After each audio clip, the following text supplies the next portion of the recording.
మన రక్షకుడు, మన విమోచకుడైనటువంటి యేసుక్రీస్తు ప్రభువారి అతి పరిశుద్ధమైన నామములో మీకందరికీ నా హృదయపూర్వకమైనటువంటి వందనాలు తెలియజేస్తూ ఉంటున్నాను. ఈ యొక్క అవకాశాన్ని మనకు అనుగ్రహించి పరిశుద్ధ గ్రంథంలో ఉన్నటువంటి దేవుని యొక్క వాక్యాన్ని ధ్యానం చేయడానికి ఈ యొక్క సమయాన్ని అనుగ్రహించిన దేవాది దేవునికి నా హృదయపూర్వకమైనటువంటి స్తుతులు, స్తోత్రాలు, కృతజ్ఞతలు తెలియజేస్తూ ఉంటున్నాను. నా ప్రియమైనటువంటి సహోదరి సహోదరులారా, అందరూ బాగున్నారా? అందరూ బాగున్నారని నేను ఆలోచన చేస్తూ ఉంటున్నాను. ఎందుకంటే దేవుడు మనల్ని ఎప్పుడూ కాచి కాపాడుతూ సంరక్షిస్తూ ఆయన యొక్క కాపుదలలో ఉంచుతాడు. కాబట్టి మనమందరము క్షేమంగా ఉంటామనే నేను ఆలోచిస్తూ ఉంటున్నాను. మనం ప్రతి శనివారం దేవుని యొక్క వాక్యాన్ని ధ్యానం చేస్తున్నాం మన యొక్క ఇగ్నిట్ రేడియో ప్రోగ్రాం ద్వారా. ఈ వారం కూడా ఆ యొక్క వాక్యాన్ని మనం ధ్యానం చేద్దాం. మనం ఆలోచన చేస్తూ ఉన్నది సంఘమును కూర్చున్నటువంటి పాఠము. అందులో భాగంగానే గడిచిన వారాన సంఘ సంకల్పాన్ని కూర్చి మనం నేర్చుకున్నాం. ఆ యొక్క విషయాన్ని మీకు ఒకసారి జ్ఞాపకం చేసి ఈ యొక్క వారం పాఠంలోనికి నేను వెళ్తాను. ప్రియమైనటువంటి సహోదరి సహోదరులారా, మనం గడిచిన వారం సంఘము యొక్క సంకల్పము ఏమిటి అనేటువంటి విషయాన్ని ఆలోచన చేసాం. అందులో భాగంగానే సంఘాన్ని ఎవరు సంకల్పించారు అని మొట్టమొదటి పాయింట్గా ఆలోచన చేసి, అది తండ్రి అయినటువంటి దేవాది దేవుడు చేసినటువంటి నిత్య సంకల్పము. అంటే మన దేవుడే ఆ యొక్క సంఘాన్ని గురించినటువంటి సంకల్పాన్ని కలిగి ఉన్నాడు అనేటువంటి విషయాన్ని మొదటి పాయింట్గా ఆలోచన చేసాం. రెండవదిగా ఎప్పుడు సంకల్పించాడు అనేటువంటి విషయం. జగత్తు పునాది వేయబడక మునిపే ప్రేమ చేత ఆయన క్రీస్తులో మనల్ని ఏర్పాటు చేసుకున్నాడని. అంటే ఈ యొక్క పుడమికి పునాది అనేది వేయక మునుపు, ఈ యొక్క భూమండలము అనేది ప్రారంభించక మునిపే దేవాది దేవుడు ఆయన సంఘమును కూర్చున్నటువంటి సంకల్పాన్ని కలిగి ఉన్నాడని రెండవదిగా ఆలోచన చేశాం. మూడవదిగా ఇది ఎక్కడ సంకల్పించాడు అంటే పరలోకములో దేవాది దేవుడు సంకల్పించాడు అనేటువంటి విషయాన్ని ఆలోచన చేసాం. మనకు తెలిసినటువంటి విషయాలు ఎఫెసీయులకు రాసినటువంటి పత్రికలో నుంచి తీసుకున్నాం.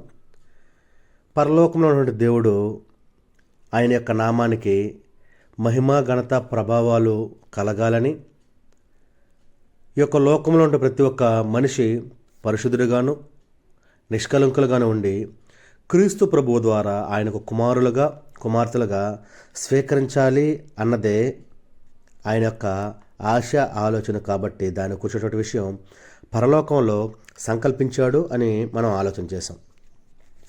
ఏమిటి ఆ యొక్క సంకల్పం అంటే, క్రీస్తు ప్రభువు ద్వారా లేదా క్రీస్తు ప్రభువు వారి యొక్క రక్తము ద్వారా మనమందరము దేవుని ఎదుట, అంటే పరలోకమందున్నటువంటి దేవుని ఎదుట పరిశుద్ధులుగా ఉండాలని, నిష్కలంకులుగా ఉండాలని, ఎలాంటి పాపము లేనటువంటి వారుగా ఉండాలని, ఆయననెప్పుడు స్తుతిస్తూ, మహిమపరుస్తూ, ఘనపరుస్తూ, ఆయన కీర్తిస్తూ ఆయన ఎదుట ఉండాలని, వాటి ద్వారా ఆయన యొక్క నామానికి మహిమ, ఘనత, ప్రభావాలు ఆరోపించేటువంటి భక్తిపరులుగా మనం ఉండాలని ఆయన ఆలోచన చేశాడు.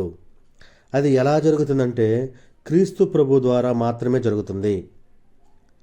నరుని యొక్క, అంటే మనిషి యొక్క ఆత్మ సంబంధమైనటువంటి జీవితము ఎప్పుడైతే ప్రారంభమవుతుందో అప్పటి నుంచి చివరి గమ్యం చేరుకునేటువంటి స్థితి వరకు సంపూర్ణమైనటువంటి ప్రణాళికే దేవుని యొక్క నిత్య సంకల్పము అని మనం పరిశుద్ధ గ్రంథం నుంచి ఆలోచన చేసాం.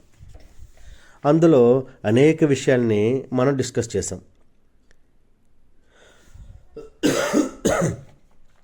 అది ఏ రీతిగా జరిగింది, రక్షణ సంకల్పానికి క్రీస్తు ప్రభువారు ఒక ప్రముఖమైనటువంటి పాత్రగా, సెంటర్ ఆఫ్ యూనివర్స్గా ఉన్నారని, క్రీస్తు ప్రభువారి ద్వారా మాత్రమే అది జరుగుతుందని, మరి ఎవ్వరి ద్వారా అది జరగదు అని, సర్వజ్ఞాని అయినటువంటి దేవుడు దానిని జరిగించారని, ఇంకా అనేకమైనటువంటి విషయాల్ని మనం ఆలోచన చేస్తాం. ఆ తర్వాత లాస్ట్ పాయింట్గా ఎందుకు ఆ యొక్క సంకల్పాన్ని దేవుడు సంకల్పించాడు అంటే, ఆయన కృపామహిమకు కీర్తి కలగాలని, అపవాది యొక్క క్రియలు లయపరచాలని, మనల్ని ఆయన యొక్క మహిమకు తెచ్చుకోవాలని, ఇవన్నీ ఆయన ఆలోచన చేశాడు. కాబట్టి అందుకే ఆయన ఆ యొక్క ప్రణాళికను సంకల్పించాడు అనేటువంటి విషయాన్ని మనం ఆలోచన చేసాం. ఈ యొక్క 5 పాయింట్లను గడిచిన వారం మనం ఆలోచన చేసాం నా ప్రియమైనటువంటి వారలారా. అయితే ఈ యొక్క వారాన మరొక విషయాన్ని మనం ఆలోచన చేస్తున్నాం. అది ఏంటంటే సంఘము యొక్క ప్రవచనము. నా ప్రియమైనటువంటి వారలారా, సంఘము అంటే మనకు తెలుసు, ప్రవచనము అంటే ఏంటి అనేటువంటి విషయాన్ని మనం ఆలోచన చేయవలసినటువంటి అవసరత ఎంతైనా ఉంది. సంఘము సంఘము పరలోకమున్నటువంటి దేవుడు స్థాపించాలని అనుకున్నప్పుడు అది ఒక్కసారిగా తీసుకొచ్చి ఈ యొక్క లోకంలో దానిని పెట్టడం జరగలేదు. ఆయన అనుకొని వెంటనే ఇక్కడ అమలుపరచడం అనేది జరగలేదు. దాన్ని జరగడానికి అనేక సంవత్సరాలు పనులు జరిగాయి. అనేక సంవత్సరాలు వాటిని కూర్చున్నటువంటి విషయాల్ని తెలియజేస్తూ వచ్చాడు. అనేక కాలాలలో, అనేక సమయాలలో, అనేకమైనటువంటి మనుషుల ద్వారా, అనేకమైనటువంటి సమూహాల ద్వారా, అనేకమైనటువంటి వ్యక్తుల ద్వారా, అనేకమైనటువంటి క్రియల ద్వారా వాటి కూర్చున్నటువంటి విషయాల్ని తెలియజేస్తూ రావడం జరిగింది. ఆయన అనుకొని వెంటనే చేసేయడము జరగలేదు అనేటువంటి విషయాన్ని మనం ఆలోచన చేయాల్సినటువంటి అవసరం ఎంతైనా ఉంది. ఎందుకంటే మనమైనా జనరల్గా ఆలోచన చేస్తే, మనము ఇప్పుడు బయలుదేరి ఆరాధనకి వెళ్ళాలనుకోండి, టక్కన లేసి ఆరాధనకి వెళ్ళాం. ఎందుకంటే ఆరాధన అనేది దేవుడు ఒక ప్రత్యేకమైనటువంటి రోజున జరిగించాలని ఆయన మన కొరకు దాన్ని సిద్ధపాటు చేశాడు. అది ఆదివారము. ఆదివారం మాత్రమే ఆరాధనకు వెళ్ళాలి. ఆదివారం మాత్రమే సంఘంలో చేరి ఆరాధన చేయాలి. మిగతా ప్రతిరోజు చేసేది ఆరాధన అంటే దేవుని స్తుతించడం జరుగుతుంది, కానీ ఆరాధన అనేది లేఖనానుసారంగా ఆదివారం మాత్రమే జరుగుతుంది. అది దేవుడు నిర్ణయించినటువంటి సమయము. ఇది జరిగించాలంటే మనం నిద్ర లేవాలి, మన యొక్క పనులు సమకూర్చుకోవాలి, ఆ తర్వాత బయలుదేరాలి, రెడీ అయ్యి ఆరాధనకు వెళ్ళాలి. అక్కడికి వెళ్ళి మనం సువార్థికులమైతే అన్ని పరిచర్య కార్యక్రమాలు చేసుకోవాలి, అన్ని సిద్ధపాటు చేసుకోవాలి, లార్డ్ సపర్ సిద్ధపాటు చేసుకోవాలి. ఇవన్నీ చేసుకొని ఆ తరువాత మనం నిర్ణయించుకున్న ఆ యొక్క సమయానికి ఆరాధన కార్యక్రమాన్ని జరిగించి నిర్ణయించుకున్న సమయానికి ఆరాధన కార్యక్రమాన్ని పూర్తి చేస్తాం. ఇది ఒక ప్లాన్ అన్నమాట. ఆల్రెడీ దేవుడు మనకి ఇచ్చేశాడు. దాన్ని జరిగించడానికి ఇదిగో ఇంత తతంగం ఉంది. ఇవన్నీ చేస్తేనే అది ఆరాధన అవుతుంది. అలా కాకుండా ఇప్పుడు శనివారం ఇది, ఇప్పుడు నేను లేచి రెడీ బయలుదేరి డైరెక్ట్గా వెళ్ళి ఆరాధన చేస్తానంటే కుదరదు. ఎందుకంటే నువ్వు వెళ్ళినా అక్కడ ఎవరు ఉండరు, ఒకటి ఈ సమయంలో. రెండోది ఏంటంటే ఒకవేళ ఉన్నా నువ్వు చేస్తే ఆరాధన అవ్వదు. మూడవది ఏంటంటే నువ్వు అక్కడికి వెళ్ళాలంటే సిద్ధపాటు అనేది కలిగి ఉండాలి, ప్రిపరేషన్.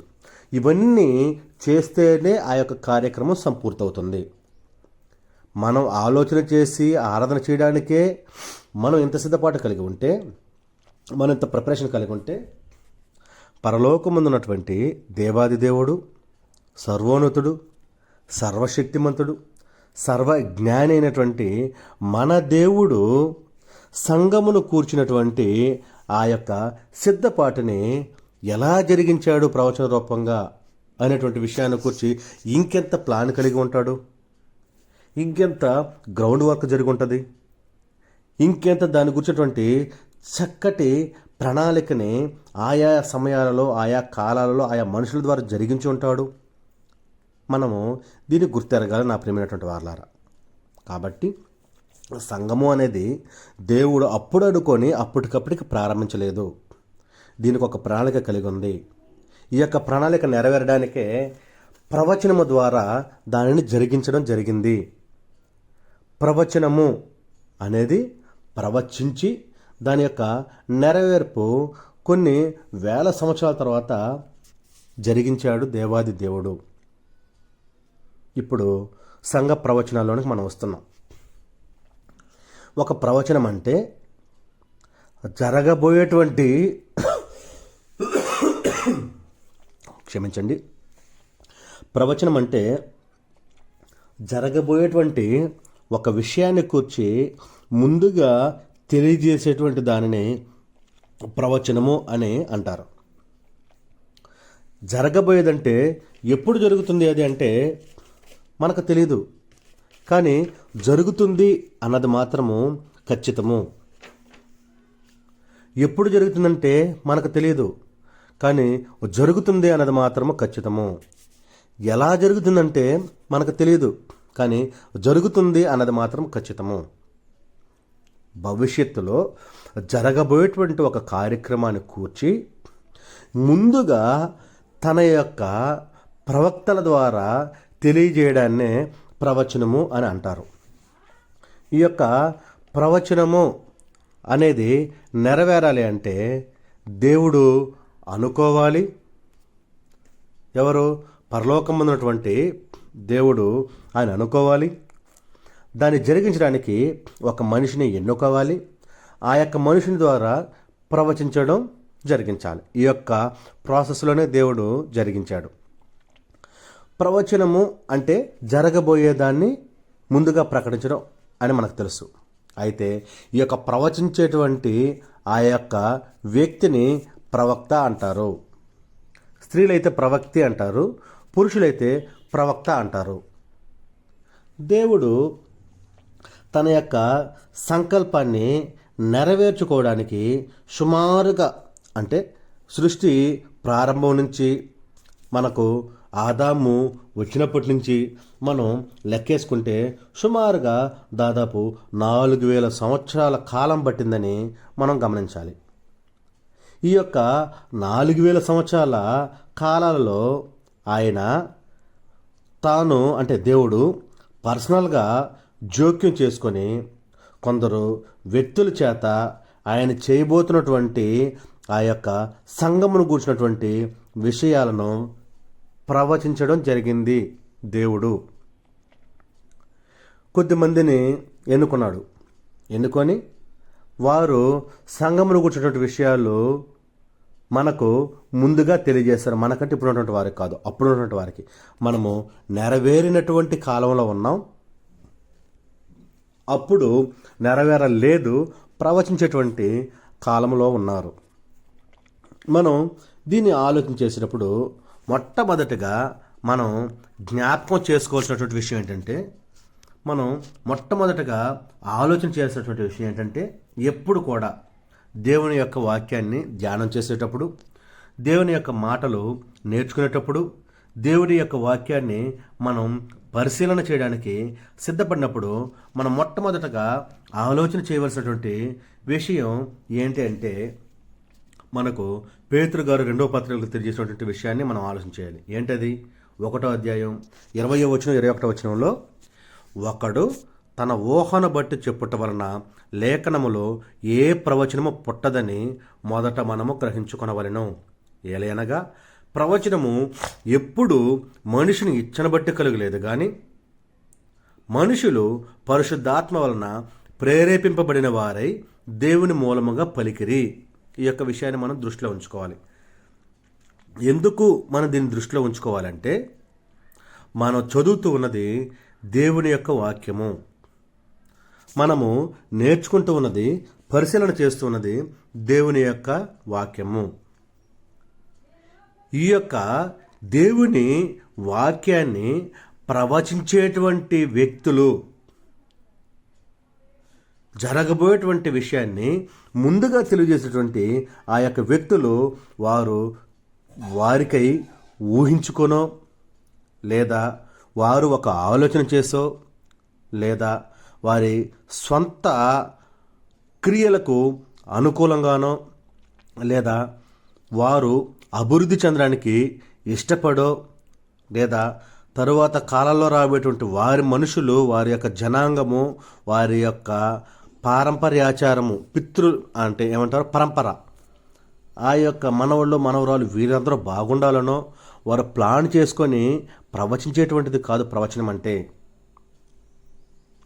వారి యొక్క ఊహను బట్టి చెప్పేటువంటిది కాదు ప్రవచనం అంటే. వారి యొక్క ఇష్టానుసారముగా మాట్లాడేటువంటిది కాదు ప్రవచనం అంటే. ప్రవచనం అంటే ఒక వ్యక్తి పరిశుద్ధ ఆత్మ వలన ప్రేరేపించబడి దేవుని మూలముగా పలికేటువంటిది. ఆ యొక్క ప్రవచించేటువంటి వ్యక్తి ఎవరైతే ఉన్నారో ఆ యొక్క వ్యక్తికి పరిశుద్ధాత్మ శక్తి వస్తుంది. అంటే మనం ఈనాడు అనుకుంటున్నట్టుగా పరిశుద్ధాత్మ వచ్చేసిన ఊగిపోవడమో, తుల్లిపోవడమో, నోటుకుచ్చినట్లుగా మాట్లాడేయడమో, ఎగరడమో ఇది కాదండి పరిశుద్ధాత్మ శక్తి అంటే. దేవుడు స్టేబుల్గా నిలబెట్టుకొని వారి ద్వారా ఆనాడు ఉన్నటువంటి ప్రజలకు జరగబోయేటువంటి విషయాన్ని తెలియజేస్తాడు.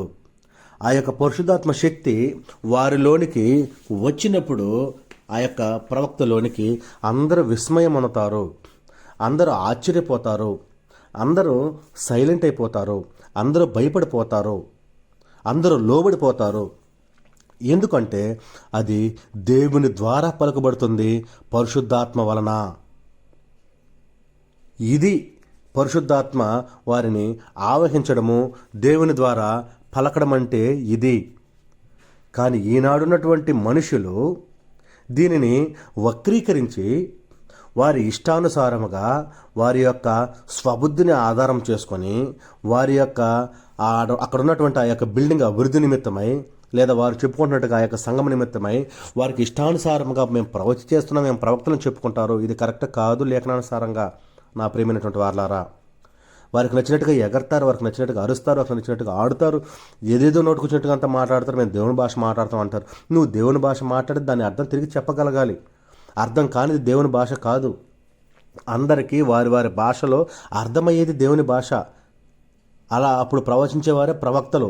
ఇప్పుడు ఎవరు లేరు ప్రవక్తలు, ఎందుకంటే అలాంటి సమస్తం బయలుపరచబడింది, మన చేతికి ఇచ్చేసాడు. కాబట్టి ఇప్పుడు ఆ యొక్క అవకాశము మనుషులకు దేవుడు ఇవ్వలేదు. కాబట్టి ఒక వ్యక్తి పరిశుద్ధాత్మ వలన ప్రేరేపించబడి దేవుని మూలముగా పలికేటువంటిదే ప్రవచనము అనేటువంటి విషయాన్ని మనం ఆలోచన చేయాలి. దేవుడు తన సంకల్పాన్ని నెరవేర్చడానికి దాదాపుగా 4000 సంవత్సరాల కాలం పట్టిందని మనం ఇంతకుముందే ఆలోచన చేశాం. మరొక విషయాన్ని పరిశుద్ధ గ్రంథం నుంచి మనం చదువుదాం.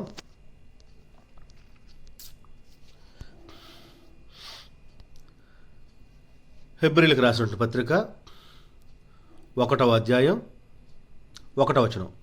పూర్వకాలమందు నానా సమయములలో నానా విధములుగా ప్రవక్తల ద్వారాను మన పితరులతో మాట్లాడిన దేవుడు. ఏంటంటండి? పూర్వకాలమందు నానా సమయములలో నానా విధములుగా ప్రవక్తల ద్వారా మన పితరులతో మాట్లాడిన దేవుడు. ఇక్కడ మనం ఆలోచన చేస్తే మన పితరులంటే సృష్టి ప్రారంభంలో ఉన్నటువంటి వారు కూడా మన పితరులే. ఎందుకంటే మనం అందరూ అబ్రహాం సంతానమే. మన తాత ముత్తాత అట్లా వెళ్తే ఎన్ని యుగాలు, ఎన్ని సంవత్సరాలు అయ్యాయి ఇప్పటి వరకు. వారందరూ మన యొక్క పితరులే. ఆ సమయాల్లో నానా విధాలుగా, నానా రకాలుగా ప్రవక్తల ద్వారా దేవుడు మాట్లాడాడు అనేటువంటి విషయం కూడా నేను ఇక్కడ మీకు గుర్తు చేస్తూ ఉంటున్నాను. ఎందుకు అంటే మనం ఆలోచన చేయాల్సింది, ఇక్కడ దేవుడు జరిగించబోయేటువంటి ఆ యొక్క కార్యక్రమాన్ని ముందుగానే ఆయన అందరికీ తెలియచేయాలనేటువంటి ఆలోచనతో పితరులైనటువంటి వారితో అనేక సమయాల్లో అనేక విధాలుగా మాట్లాడడం జరిగింది ప్రవక్తల ద్వారా. ఈ యొక్క దేవుని సంకల్పము 4000 సంవత్సరాల కాలంలో మర్మంగానే ఉంది అనేటువంటి విషయాన్ని కూడా మనం గమనించాలి. మర్మంగా ఉంది అంటే నిగూఢంగా ఉంది, వారికి అర్థమవుతుంది, కానీ అది ఇంకా బయలుపరచబడలేదు. అది బయలుపరిస్తే అప్పుడు అది సంపూర్ణంగా నెరవేరినట్లు, అందరికీ క్లియర్గా తెలిసినట్లు, వారు ఏదైతే ప్రకటించారో అది నెరవేరిపోయింది అని అప్పుడు అందరికి అర్థమవుతుంది. కానీ ఆ యొక్క కాలంలో అంటే అప్పుడు నానా సమయాలలో నానా విధాలుగా ప్రవక్తల ద్వారా మాట్లాడినటువంటి ఆ యొక్క సమయంలో ఇది బయలుపరచబడలేదు, అంటే ఇది పూర్తిగా నెరవేరలేదు, కాబట్టి అది నిగూఢంగా కూడా ఉంది, అంటే మర్మంగా ఉంది అనేటువంటి విషయాన్ని కూడా మనం ఆలోచించవచ్చు. దీనికి సంబంధించి లేఖనాల్ని మనం పరిశీలన చేస్తే కొన్ని చదువుకుందాం, ఇది నిజమా కాదా అనేసి అని. ఎఫెసీయులకు రాసినటువంటి పత్రికలో ముందుగా మనం ఆలోచించేద్దాం. 3వ అధ్యాయం 5వ వచనం. ఈ మర్మం ఇప్పుడు ఆత్మ మూలముగా దేవుని పరిశుద్ధులకు అపోస్తులకును ప్రవక్తలకును బయలుపరచబడినట్టుగా పూర్వకాలముల యందు మనుషులకు తెలియపరచబడలేదు. అర్థమైందండి? పౌలు గారి ద్వారా దేవుడు మనతో మాట్లాడుతూ ఉంటున్నాడు. ఈ మర్మము ఆత్మ మూలముగా దేవుని పరిశుద్ధులైనటువంటి అపోస్తులకి ప్రవక్తలకి బయలుపరచబడి ఉన్నట్టుగా పూర్వకాలములో ఉన్నటువంటి మనుషులకు బయలుపరచబడలేదు, అది మర్మముగానే ఉంది. ఎందుకు మర్మముగా దేవుడు ఉంచాడంటే భవిష్యత్తు కాలంలో దాన్ని నెరవేర్చాలి, కాబట్టి దాని కొరకు మర్మంగా ఉంచాడు అనేటువంటి విషయాన్ని మనం ఈ సమయం ముందు ఆలోచించాలి. మరొక వచనాన్ని కూడా మనం చదువుకుందాం. ఇందులోనే ఎఫెసీయులకు రాసినటువంటి మొదటి పత్రికలో 9వ వచనం నుంచి నేను చదువుతున్నాను, చూడండి.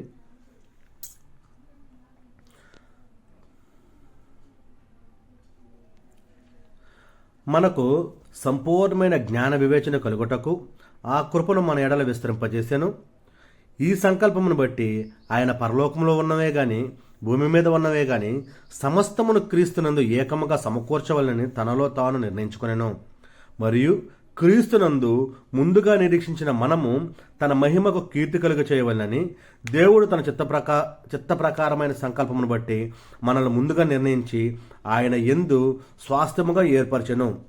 ఆయన తన చిత్తానుసారముగా చేసిన నిర్ణయం చొప్పున సమస్త కార్యములను జరిగించి ఉన్నాడు. ఈ యొక్క విషయాన్ని మనం ఆలోచన చేస్తే ఆయన తన చిత్తానుసారంగా చేసినటువంటి నిర్ణయం చొప్పున సమస్త కార్యక్రమాలని ఇప్పుడు జరిగించున్నాడు, కానీ అప్పుడు జరిగించలేదు. ఎందుకు జరిగించలేదంటే వాటిని మర్మంగా ఉంచాడు. ఆనాడు ఆయన కోరుకున్న రీతిగా ఆయనకు నచ్చినటువంటి జనాంగముగా అందరూ బ్రతుకుతారా లేదా, అందరూ జీవిస్తారా లేదా మనం తెలియజేస్తున్నాం. ఆ యొక్క సంఘాన్ని స్థాపించాలంటే ప్రభువారు రావాలి, ఇవన్నీ జరగాలంటే ఒక సిద్ధపాటు కావాలి. కాబట్టి ఆనాడు ఉన్నటువంటి వారికందరికీ ఈ యొక్క విషయాలను దేవుడు పూర్తిగా విశదపరచకుండా మర్మంగానే ఉంచాడు. మరొక విషయాన్ని మనం పరిశుద్ధ గ్రంథం నుంచి ఆలోచించేద్దాం. రోమిలకు రాసినటువంటి పత్రిక 16వ అధ్యాయం 25వ వచనాన్ని మనం చదువుకొని ముందుకు వెళ్దాం.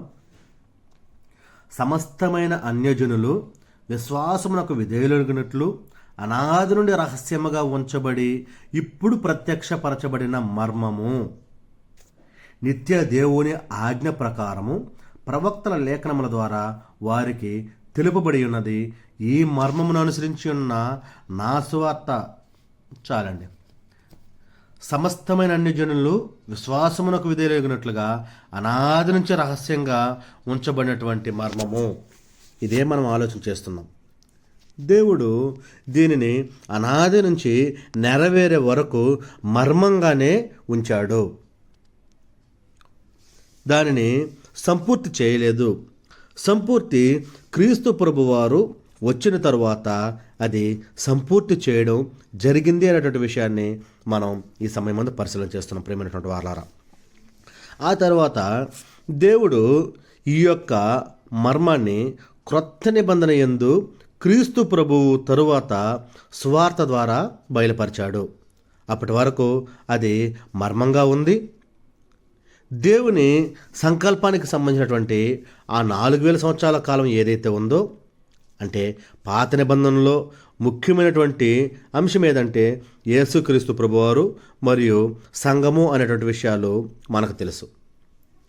ఎందుకంటే పాత నిబంధన మనం చదువుకుంటూ వస్తూ ఉంటే ఏమేమి ఉంటాయి, ప్రారంభం నుంచి ప్రతి బుక్కులో మనం చదివితే యేసుక్రీస్తు ప్రభువారిని కూర్చున్నటువంటి విషయము ఛాయారూపకముగాను, కొన్ని సందర్భాల్లో డైరెక్ట్గాను, కొన్ని సందర్భాల్లో ఇండైరెక్ట్గాను ఉంటుంది.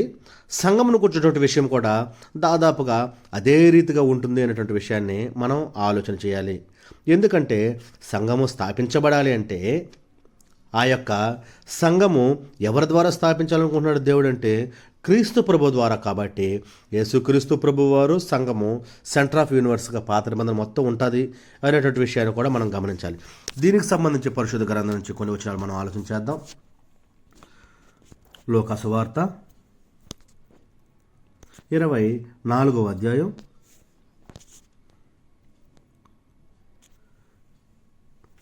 44వ వచనం నేను చదువుతున్నా చూడండి. అంతటా ఆయన మోషే ధర్మశాస్త్రములోను ప్రవక్తల గ్రంథములలోను కీర్తనలలోను నన్ను గూర్చి వ్రాయబడినవన్నీ నెరవేరవలనని నేను మీ యొద్ద ఉండినప్పుడు మీతో చెప్పిన మా అర్థమైందా? అంటే మోషే ధర్మశాస్త్రంలో, ప్రవక్తల గ్రంథాల్లో, కీర్తనలలో ప్రభువును గూర్చి వ్రాయబడేటివన్నీ నెరవేరాలని. అదే క్రీస్తు ప్రభువారు సెంటర్గా ఉన్నారు అనేటువంటి విషయాన్ని నేను మీకు తెలియజేస్తూ ఉంటున్నాను. మరొక వచనం మనకి ఇది అందరికీ దాదాపుగా తెలిసినటువంటి విషయమే, సంఘమును గురించి నేను చదువుతాను చూడండి.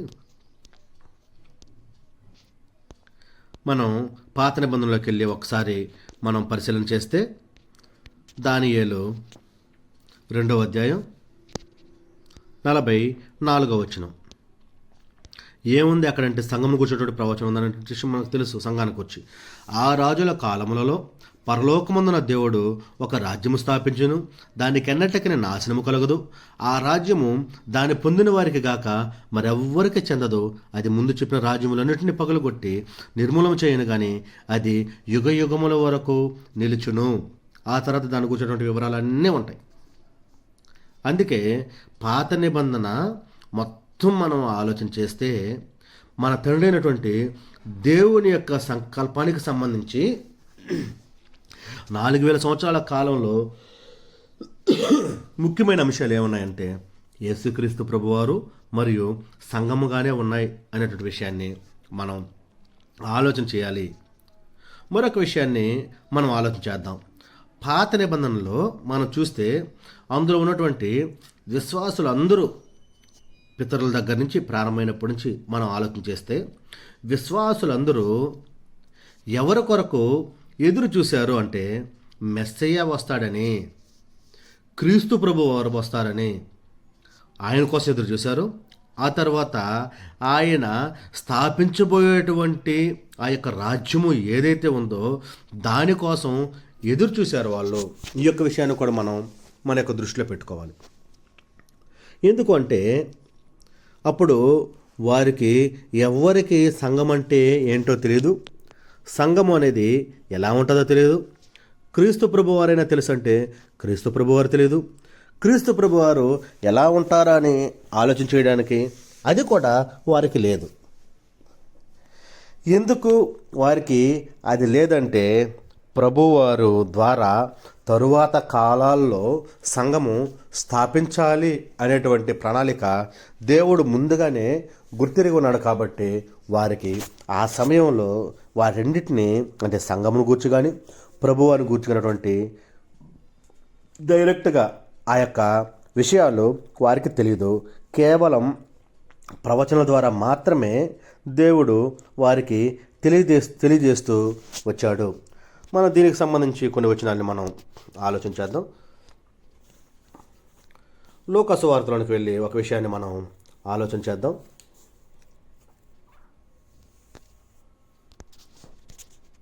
24వ అధ్యాయం 21వ వచనం. ఇశ్రాయేలును విమోచింపబోవాడు ఈయనే అని మేము నిరీక్షించి ఇంటిమి. ఇదిగాక ఈ సంగతులు జరిగి నేటికి 3 దినములాయెను. నేను మీకు అదేగా చెప్పాను.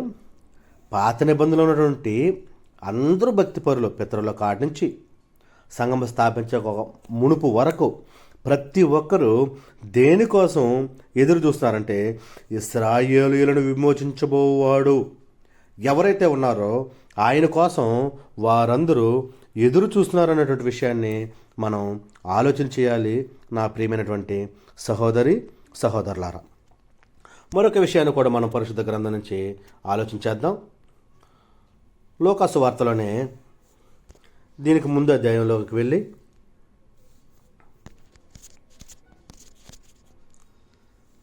23వ అధ్యాయంలో 51వ వచనాన్ని ఒక్కసారి 50, 51, 52 ఉన్నాయి. ఒక్కసారి చదువుకుందాం. నేను 51 చదువుతాను చూడండి.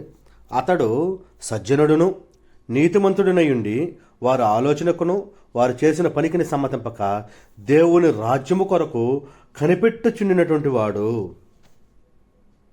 దేని కొరకు వీరందరూ కనిపెట్టుకుంటున్నారంటే క్రీస్తు ప్రభువారు ఆయన స్థాపించబోయేటువంటి రాజ్యం ఏదైతే ఉందో దాని కొరకు అందరూ కనిపెడుతూ ఎదురు చూస్తూ ఉన్నారు అనేటువంటి విషయాన్ని మనము ఆలోచన చేయాలి, మన యొక్క మనసులో ఉంచుకోవాలి. నా ప్రియమైనటువంటి సహోదర సహోదరులారా, అందరూ శ్రద్ధగా వింటున్నారని నేను అనుకున్నాను. ఎందుకంటే మనము సంఘ ప్రవచనాలు కూర్చి ఆలోచన చేస్తున్నాం. ఆ యొక్క ప్రవచనాలు ప్రవచించడం జరిగింది. అవి ప్రవచించడానికి మునుపు దేవుడు చేసినటువంటి ఆలోచన ఏమై ఉన్నదో, అవి ఏ రీతిగా ప్రవచించబోతున్నాడో అనేటువంటి విషయాల్ని మనం ఆలోచన చేస్తున్నాం. ఆ తర్వాత ప్రవచనము ఏది ప్రవచనము, దాని నెరవేర్పు ఏ విధంగా జరిగింది, డైరెక్ట్గా జరిగిందా, ఇండైరెక్ట్గా జరిగిందా, వ్యక్తుల ద్వారా జరిగిందా, సంఘటనల ద్వారా జరిగిందా అనేటువంటి విషయాలు కూడా ముందు మనం ఆలోచన చేయబోతున్నాం. కాబట్టి ప్రతి ఒక్కరు శ్రద్ధగా వినాలని మీకు నేను తెలియజేస్తూ ఉంటున్నాను. యేసుక్రీస్తు ప్రభువుని గురించినటువంటి ప్రవచనము ఏదైనా కానివ్వండి,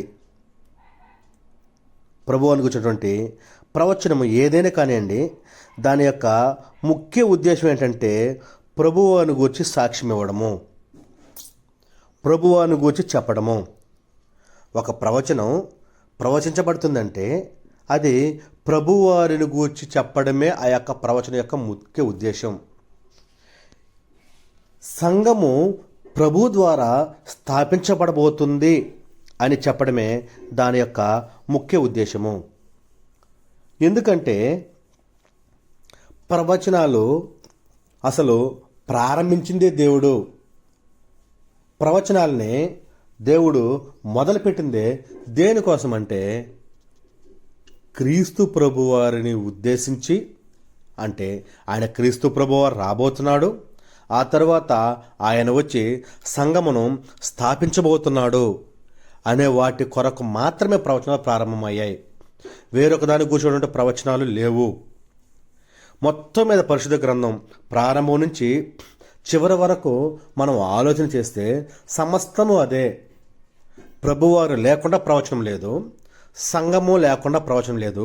వీటి రెండింటికి సంబంధించి రిలేటెడ్గా కాకుండా వేరేది ప్రవచనము లేదు అనేటువంటి విషయాన్ని మనం ఆలోచించాలి.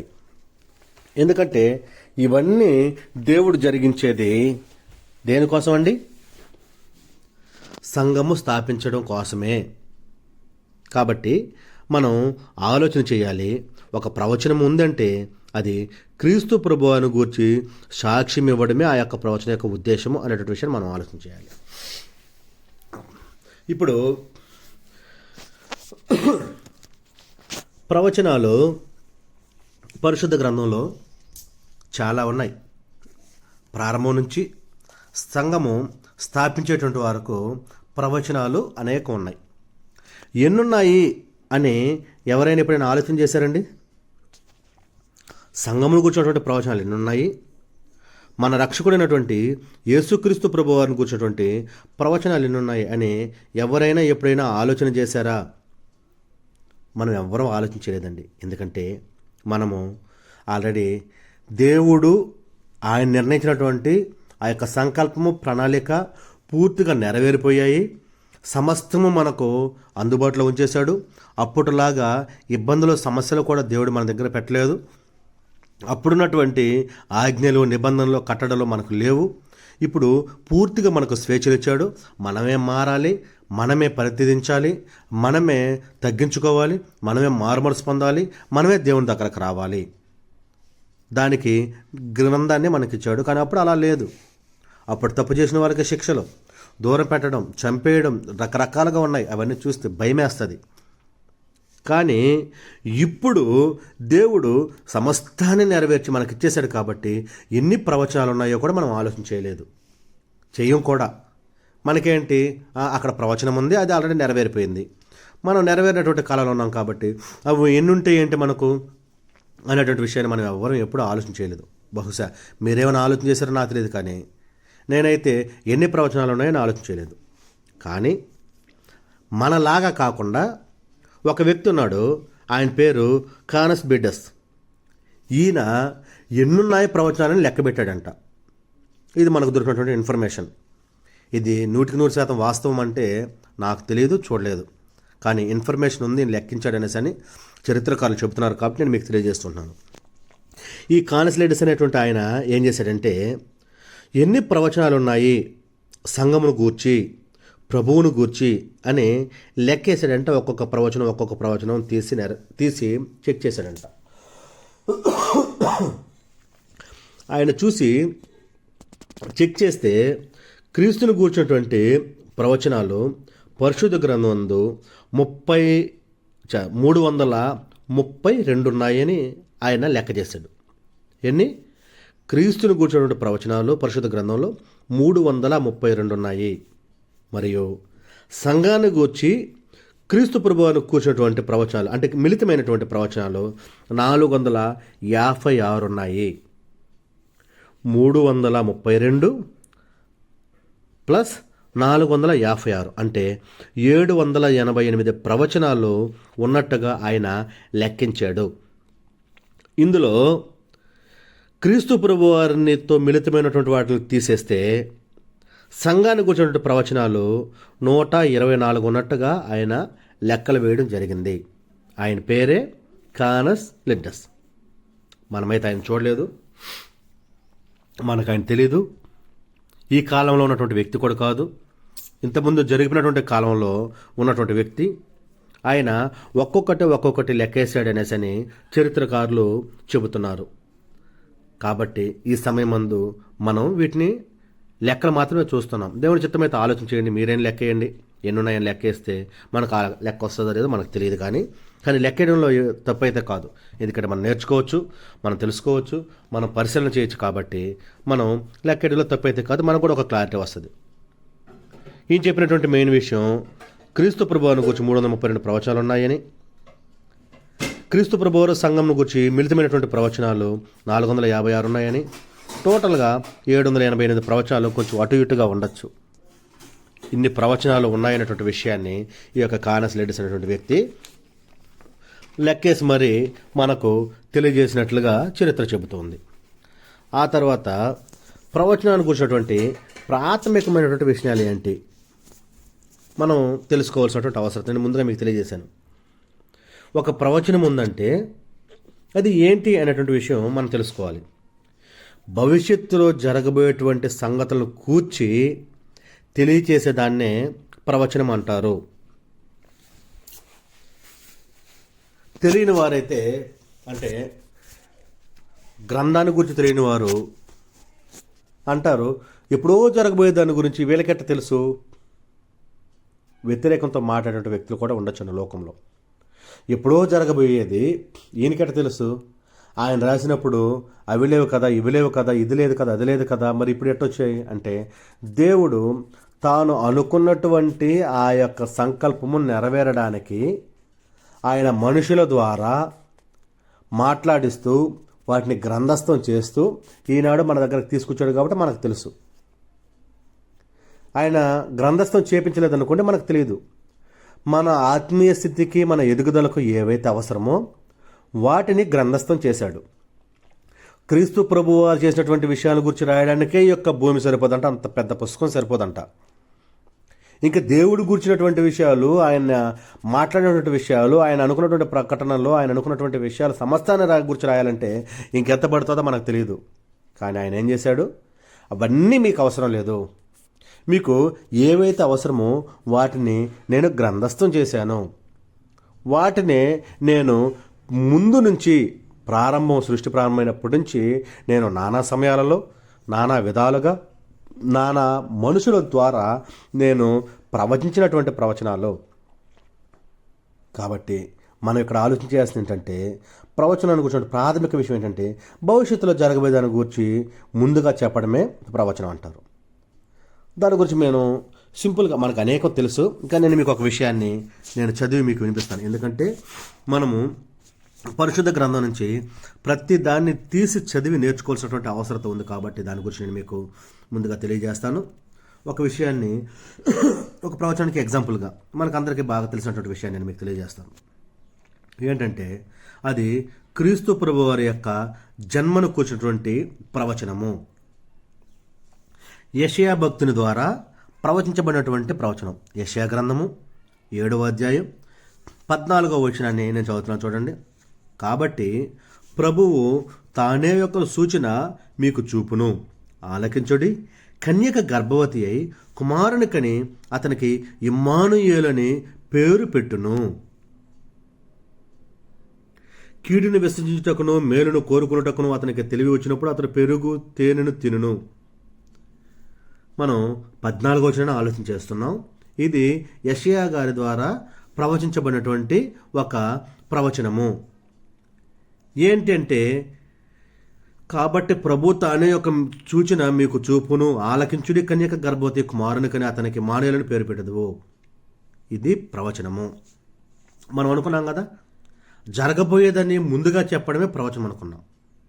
అయితే ఇది ప్రవచనం, జరగబోయేది ఉండాలి కదా, అంటే ఆల్రెడీ ఈ కాలంలో జరుగుండాలి కదా అని అంటే, ఎక్కడ జరిగింది, ఎప్పుడు జరిగింది, ఏ విధంగా జరిగింది అని మనం పరిశుద్ధ గ్రంథంలో ఆలోచన చేస్తే, మొట్టమొదటిగా మత్తయి సువార్తలోనే దాని యొక్క నెరవేర్పు ఉంది అన్నటువంటి విషయాన్ని మనం ఆలోచన చేయాలి.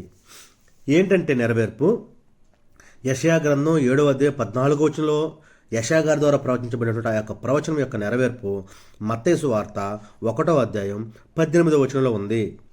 యేసు క్రీస్తు జనన విధమెట్లనగా, ఆయన తల్లి అయిన మరియ యోసేపునకు ప్రదానము చేయబడిన తరువాత వారు ఏకము కాక మునుపు ఆమె పరిశుద్ధాత్మ వలన గర్భవతిగా ఉండెను.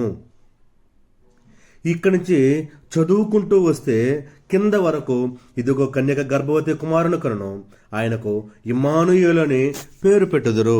22వ వచనంలో కూడా చాలా క్లియర్గా మనకు ఉంది అనేటువంటి విషయాన్ని మనం ఆలోచన చేయాలి. అక్కడ యెషయా గ్రంథం 7:14లో ప్రవచించబడే యొక్క ప్రవచనము మత్తయి సువార్త 1వ అధ్యాయం 22వ వచనంలో నెరవేరింది. 1వ అధ్యాయంలో నెరవేరింది అనేటువంటి విషయాన్ని మనం గమనించాలి. కాబట్టి దీనినే ప్రవచనం అంటారు. అంతే కదండి? ఆలకిస్తున్నారని నేను చెప్పింది మీకు అర్థమవుతుందా? ఎందుకంటే మనము వీటిని తెలుసుకోవాల్సినటువంటి అవసరత ఉంది.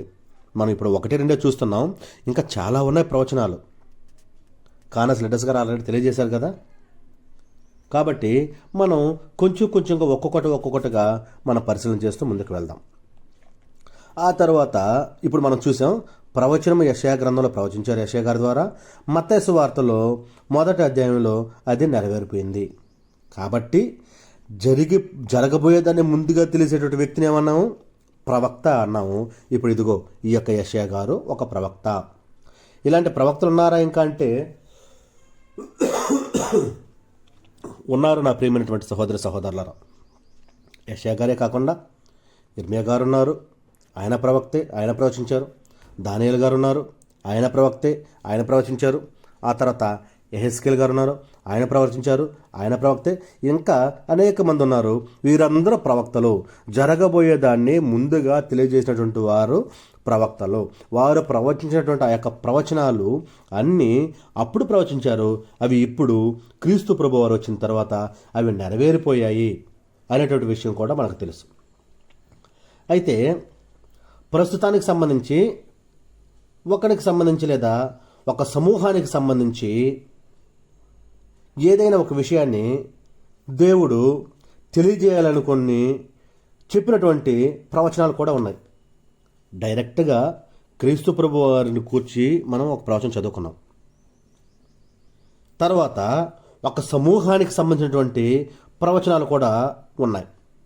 అదేవిధంగా గతానికి సంబంధించిందైనా, ప్రస్తుతానికి సంబంధించిందైనా, భవిష్యత్తుకు సంబంధించిందైనా దేవుని నోట్లో నుంచి వచ్చినటువంటి ప్రతి ఒక్క మాట, ప్రతి ఒక్క సందేశము ప్రవచనమే. నేను మీకు ఒక చిన్న వచనాన్ని చూపిస్తాను. నేను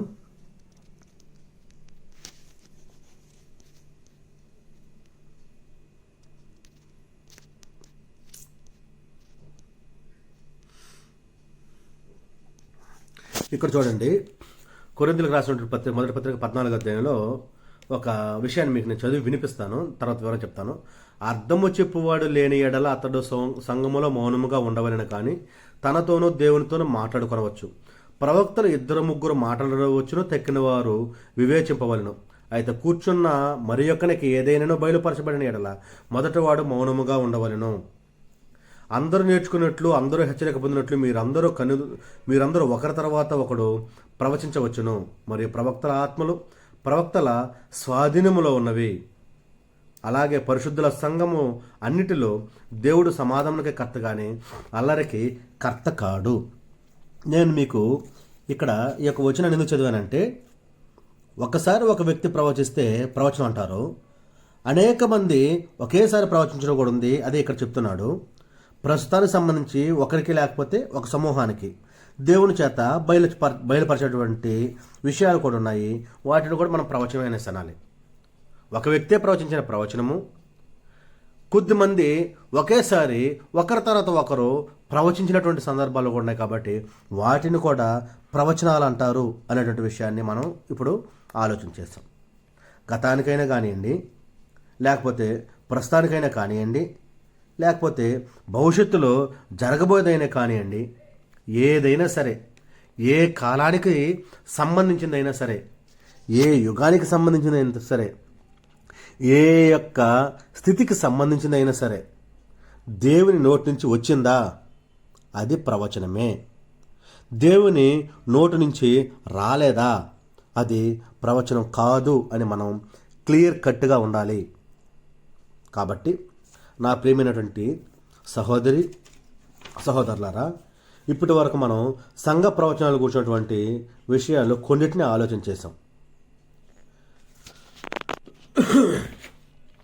ఆ తర్వాత మనము సంఘ ప్రవచనాలు నెరవేర్చబడేటువంటి విషయాన్ని గురించి కొన్నిటిని మనం ఈ సమయం ముందు మనం ఆలోచన చేద్దాం. ఏంటంటే, మనం ఇప్పటి వరకు చెప్పుకున్నటువంటి విషయాలన్నిటిని బట్టి ఒక ప్రవచనం అనేది ప్రవచిస్తే అది భవిష్యత్తులో నెరవేర్చబడాలి. అలా నెరవేర్చినటువంటిది ఒక విషయాన్ని క్రీస్తు ప్రభు వారి జన్మకు సంబంధించి ఒక ప్రవచనాన్ని చూసాం. దాని నెరవేర్పు కూడా చూసాం. ఎవరు ప్రకటించారో చూసాం, ఎవరి ద్వారా నెరవేర్చబడిందో చూసాం. ఇవి ప్రత్యక్షమైనటువంటి పద్ధతులు. ప్రత్యక్షంగా అక్కడ చెప్పాడు, ఇక్కడ జరిగిపోయింది. ఇది ప్రత్యక్షంగా ప్రవచనము నెరవేర్చబడేటువంటి విధానం. పరోక్షంగా కూడా ప్రవచనాలు నెరవేర్చబడినటువంటి సందర్భాలను వాటిని కూడా ఆలోచించేద్దాం. అయితే ఈ యొక్క ప్రత్యక్షమైనటువంటి విధానానికి సంబంధించి మరి యొక్క ప్రవచనాన్ని నేను మీకు తెలియజేస్తాను. పరిశుద్ధ గ్రంథంలో మరొక ప్రవచనాన్ని మనం ఆలోచన చేద్దాం.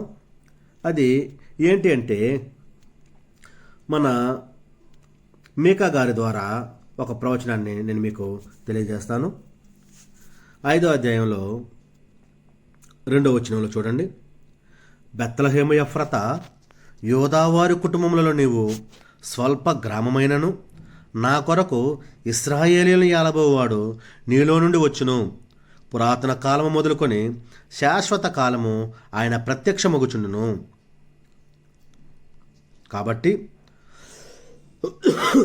తర్వాత వద్దులండి. ఈ యొక్క రెండవ ప్రవచనం, బెత్లెహేము ఎఫ్రతా, యోధా వారందరూ నువ్వు స్వల్పమైన దానివే, స్వల్ప గ్రామమే, అయినా నా కొరకు ఇశ్రాయేలులందరినీ ఏలేటువంటి వాడు నీలో నుంచే వస్తాడు.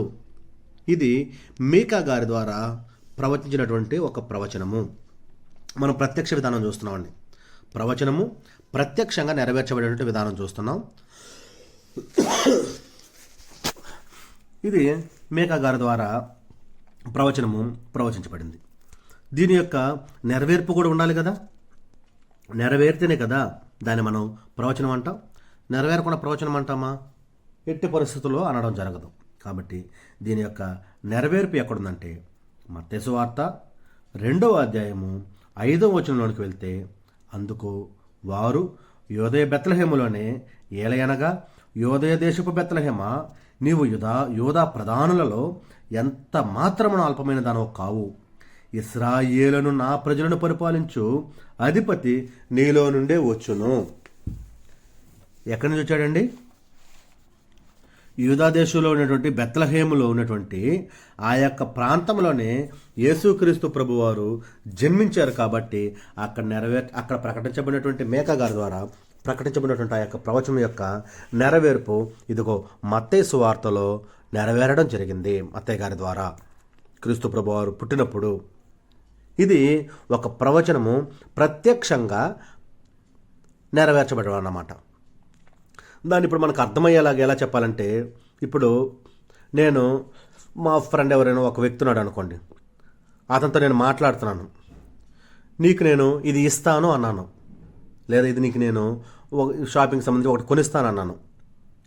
వెంటనే కొనిచ్చాను అనుకోండి, ఇది ప్రత్యక్షంగా నెరవేరినట్టు. నేను చెప్పాను, నేను కొనిచ్చేశాను. ఇది ప్రత్యక్షం. ఎందుకంటే నేను చెప్పింది కరెక్ట్గా నేనే చేశాను కాబట్టి ఇది ప్రత్యక్షం. పరోక్షం అంటే, పరోక్షము వేరే ఉంది. పరోక్షం అంటే ఏంటంటే, ప్రవచించినటువంటి ఒక ప్రవచనము ఒక వ్యక్తి ద్వారా కావచ్చు, లేదా ఒక సంఘటన ద్వారా కావచ్చు, లేదా వర్ణించబడినటువంటి ఒక భాష ద్వారా కావచ్చు, ఒక సందర్భం ద్వారా కావచ్చు. ఇలా నెరవేరిందనుకోండి, ఇది పరోక్ష విధానము. ఏంటది? పరోక్ష విధానము. ఈ విధంగా కూడా ప్రవచనాలు ఉన్నాయంటే, అవును, ఈ విధంగా కూడా ప్రవచనాలు ఉన్నాయి అనేటువంటి విషయాన్ని మనము ఆలోచన చేయాలి. దాని గురించి కూడా ఒకదాన్ని చూసి మనం నేర్చుకుందాం.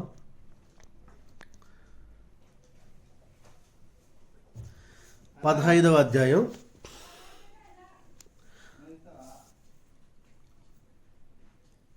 'ఇర్మియా భక్తుడు రాసినటువంటి పుస్తకంలో 31వ అధ్యాయం 15వ వచనాన్ని నేను చదువుతున్నాను చూడండి. యెహోవా ఈలాగు సెలవిచ్చుచున్నాడు, ఆలకించుడి, రామాలో అంగలార్పును మహారోదన ధ్వని వినబడుచున్నవి. రాహేలు తన పిల్లలను గూర్చి ఏడ్చుచున్నది, ఆమె పిల్లలు లేకపోయినందున ఆమె వారు గూర్చి ఓదార్పు నల్లుకున్నది. ఇది ఇర్మియా గారు ప్రవచించినటువంటి ఒక ప్రవచనము. మనము ముందు చదువుకున్నటువంటి మీకా గారి ద్వారా చదువుకున్నటువంటి ఒక ప్రవచనము ఒక వ్యక్తిని గూర్చి సూచిస్తుంది. ఇక్కడ ఒక ప్రాంతాన్ని కూర్చి లేదా ఆ యొక్క ప్రాంతంలో జరగబోయేటువంటి ఒక సంఘటన కూర్చున్నటువంటి ప్రవచనము. ఇది ప్రవచనము పరోక్షంగా నెరవేర్చబడేటువంటి విధానం. ప్రత్యక్షంగా అంటే డైరెక్ట్, మనిషి టు మనిషి, మ్యాన్ టు మ్యాన్, అంతే, అది డైరెక్ట్. ఇది ఇండైరెక్ట్గా, పరోక్షంగా అంటే ఒక సందర్భము, ఒక సంఘటన, ఒక క్రియ, వీటి ద్వారా దేవుడు నెరవేర్చడం జరిగింది. కాబట్టి దీనిని పరోక్షమైనటువంటి పరోక్షమైనటువంటి ప్రవచనం అంటారు. దీని యొక్క నెరవేర్పు మనం చదువుకున్నటువంటి మత్తయి సువార్తలో 2వ అధ్యాయంలో నేను చదువుతాను చూడండి. అందువలన రామాలో అంగలార్పు వినబడెను, ఏడ్పును మహా రోదన ధ్వనియు కలిగెను. రాహేలు తన పిల్లల విషయమై ఏడ్చుచు వారు లేనందున ఓదార్పు పొందనలకు నేనని ప్రవక్త అయిన ఇర్మీయా ద్వారా చెప్పబడిన వాక్యము ఇదిగో ఇక్కడ నెరవేర్చబడెను. నా ప్రియమైనటువంటి సహోదరి సహోదరులారా, యేసుక్రీస్తు ప్రభువారు పుట్టిన తర్వాత, ఆయన చూడడానికి జ్ఞానులు వచ్చిన తర్వాత, దేవదూత ద్వారా వారు డైరెక్ట్గా రాజు దగ్గరికి, హెరోదు దగ్గరికి వెళ్లకుండా వేరే మార్గం గుండా వారు వెళ్ళిపోయినప్పుడు ఆయన తెలుసుకొని, అప్పుడు ఎక్కడ ఎప్పుడు అంటే గ్రంథాలను బట్టి చూసి ఇది ఒక పలానా ప్రాంతంలోనే ఆలోచన చేసి, అయితే ఆ ప్రాంతంలో ఉన్నటువంటి 2 సంవత్సరాల పిల్లలందరినీ చంపేయండి అన్నప్పుడు, అదుగో ఆ యొక్క సందర్భమే ఇది. రామాలు అంగలార్పు వినబడుట, ఏడ్పు మహారోదన ధ్వని కలుగుట, ఇదే ఆ యొక్క సందర్భము. అక్కడ ఇర్మియా గారి ద్వారా చెప్పినటువంటి ప్రవచనము ఇదిగో ఇక్కడ నెరవేర్చబడింది.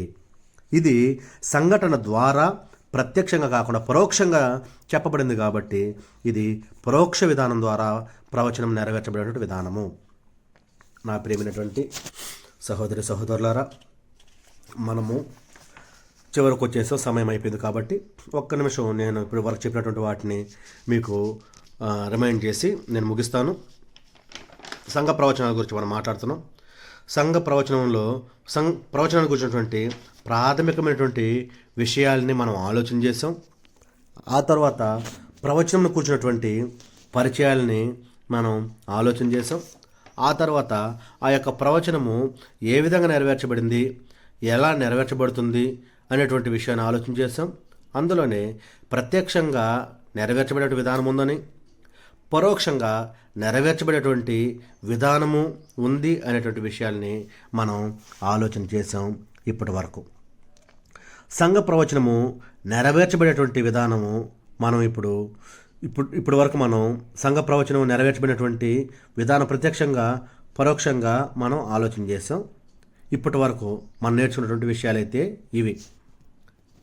ఆ తర్వాత మరొక వారంలో ఆ యొక్క ప్రవచనాలు, సంఘ స్థాపకను కూర్చున్నటువంటి ప్రవచనాలు ఏమున్నాయి, సంఘం స్థాపించబడేటువంటి సమయాన్ని కూర్చున్నటువంటి ప్రవచనాలు ఏమున్నాయి, సంఘం స్థాపించబడేటువంటి స్థలాన్ని కూర్చున్నటువంటి ప్రవచనాలు ఉన్నాయి, సంఘాన్ని కూర్చున్నటువంటి పేరు ఏ పేరైతే పెట్టబోతుందో దాన్ని కూర్చున్నటువంటి ప్రవచనాలు, ఆ తర్వాత సంఘ పరిపాలకును కూర్చున్నటువంటి ప్రవచనాలు, తర్వాత సంఘ స్వభావాన్ని కూర్చున్నటువంటి ప్రవచనాలు, వీటన్నిటిని రేపటి వారంలో మనం నేర్చుకుందాం. నా ప్రియమైనటువంటి వారలారా, ఇప్పటి వరకు ఓపికతో, శ్రద్ధగా, ఆసక్తితో దేవుని యొక్క వాక్యాన్ని విన్నటువంటి మీకు అందరికీ నా హృదయపూర్వకమైనటువంటి వందనాలు తెలియజేస్తూ ఉంటున్నాను.